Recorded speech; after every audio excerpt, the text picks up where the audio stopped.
বাগেরহাট ২৫০ শয্যা হাসপাতালে চলছে চরম অনিয়ম ও অব্যবস্থাপনা। পর্যাপ্ত ডাক্তার না থাকায় প্রতিদিন ভোগান্তিতে পড়ছেন রোগীরা।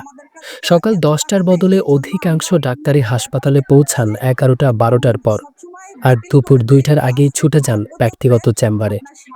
হাসপাতালের আউটডোরে প্রতিদিন প্রায় ১,০০০ রোগী সেবা নিতে আসে। ভর্তি রোগীর সংখ্যাও ধারণ ক্ষমতার দ্বিগুণ, অথচ ৫৮ জনের বিপরীতে কর্মরত ডাক্তার মাত্র ২৩ জন। কার্ডিওলজি, নিউরোলজি, ডেন্টাল ও চক্ষু বিভাগে দীর্ঘদিন ধরে কোনো বিশেষজ্ঞ নেই। সাধারণ স্টাফও প্রয়োজনের তুলনায় অর্ধেকেরও কম। পরিচ্ছন্নতার অবস্থা নাজুক, বাথরুম, টয়লেটে তীব্র দুর্গন্ধ। রোগীদের অভিযোগ ব্যাপক। পর্যাপ্ত ওষুধ থাকলেও রোগীরা পাচ্ছেন শুধু প্যারাসিটামল ও গ্যাসের ওষুধ। প্রয়োজনীয় ওষুধ কিনতে হচ্ছে বাইরে থেকে। হাসপাতালে খাবারের মানও নিম্নমানের বলে রোগীদের অভিযোগ।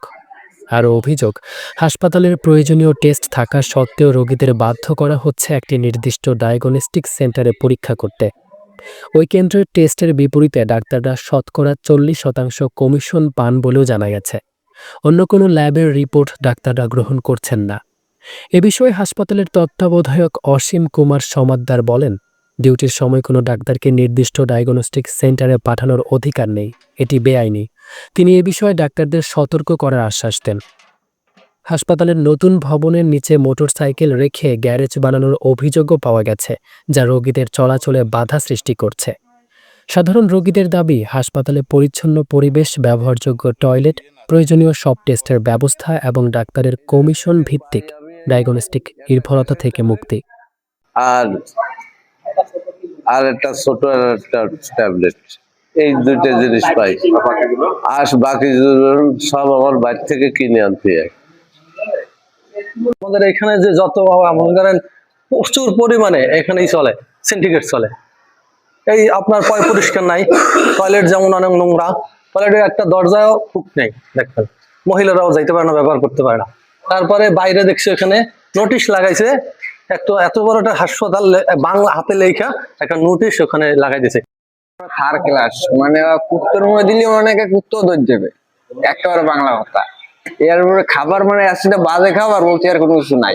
মানে আইসি ৬ দিন, এর মতো আর মুখটা মানে গালে দিয়ে দেখতে পাইনি যে কেমন, মানে এমন গ্রানি বোঝা যায়।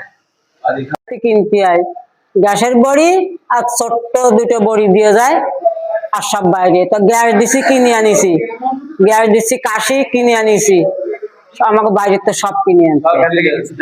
ওই যে ছোট্ট বড়ি আর গ্যাসের বড়ি সাপ্লাই নাই, সামান্য কিছু ইনজেকশন এবং মেডিসিন আছে, যা দিয়ে আসলে রোগীদের সেবা দেওয়া আমাদের অনেক সমস্যা হয়। রোগীদের বলে এটা নাই কেন, এটা নাই কেন। আমাদের সামান্য ইনজেকশন আছে, যেমন অমিপ্রা, সেপ্টিএক্সন, ডেক্সা আর হচ্ছে ইমিস্টাট, এইগুলো আছে। আর বাকি সব আমাদের রোগীদের কিনতে দেওয়া লাগে। স্যালাইন সেটটাও পর্যন্ত কিনতে দেওয়া লাগে। আর বর্তমানে তো ডেঙ্গু রোগী বেশি হয়, ওনাদের বেশিরভাগ নর্মাল স্যালাইন লাগে, যেগুলো আমাদের সাপ্লাই নাই, আমরা কিনতে দিই। জি, আমাদের প্যাথোলজি বিভাগে মোটামুটি সিবিসি, আরবিএস, কিডনি, এসজিবিটি, বায়োকেমিস্ট্রির মধ্যে যেগুলো হচ্ছে, আর ইউরিনারি এই হচ্ছে। আমাদের হরমোন সাপোর্টিং কোনো মেশিন নাই, যার কারণে আমাদের হরমোন পরীক্ষা হচ্ছে না। আর সিরাম ইলেকট্রোলাইট আমাদের এখানে হয় এই। আর আনাদার যে টেস্টগুলো আছে, lipid profile, D dimer, T dimer, এগুলো কিছু হয় না আমাদের। মোটামুটি নর্মালি যে টেস্টগুলো CBC, RBS, kidney, bilirubin, SGPT, SGOT, ultrasonogram, হ্যাঁ আলট্রাসোনো বিভাগ আছে, আলট্রাসোনো বিভাগ, আলট্রাসোনো, এক্সরে, হ্যাঁ এক্সরে, জি ইসিজি হয়। এগুলো কি বেশ ভালো।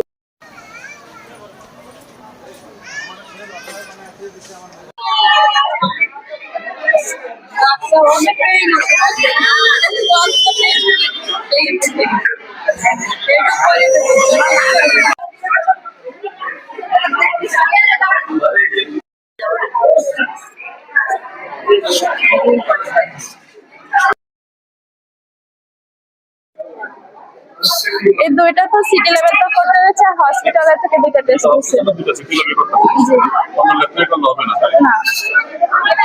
বারবার যেগুলো তো করাতে হবে, জিজ্ঞাসা করছি।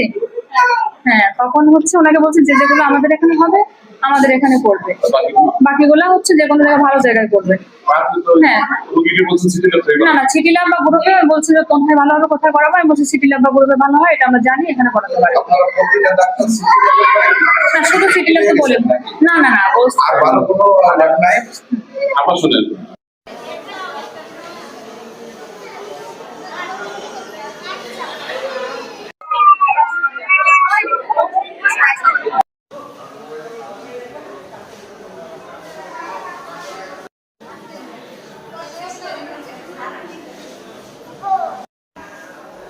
অনেক সময় বলি।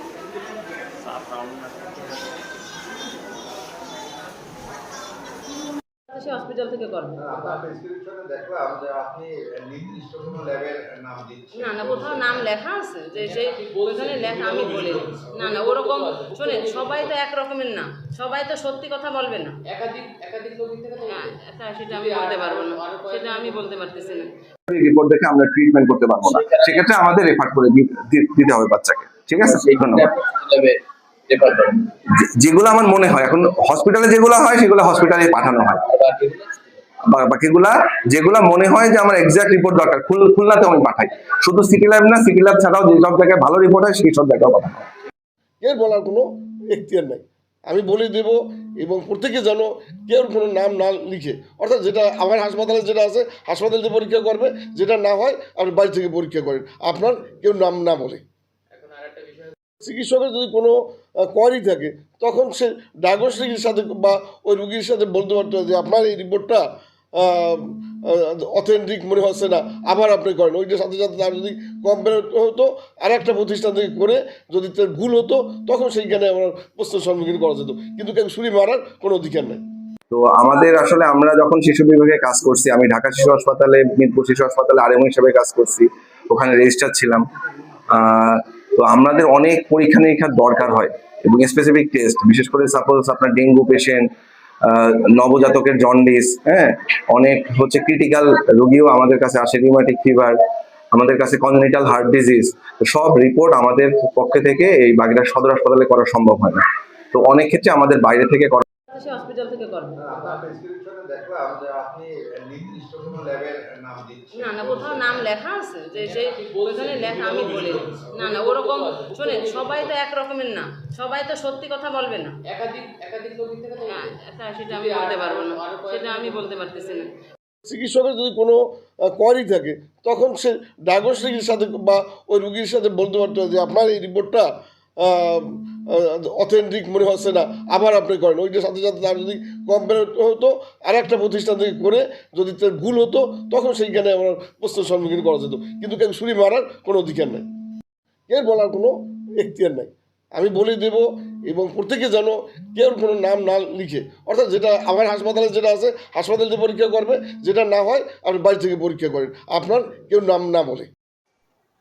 মোহাম্মদ মিজানুর রহমানের তথ্যচিত্রে ইশরাক অর্ণব, চ্যানেল 21, বাগেরহাট।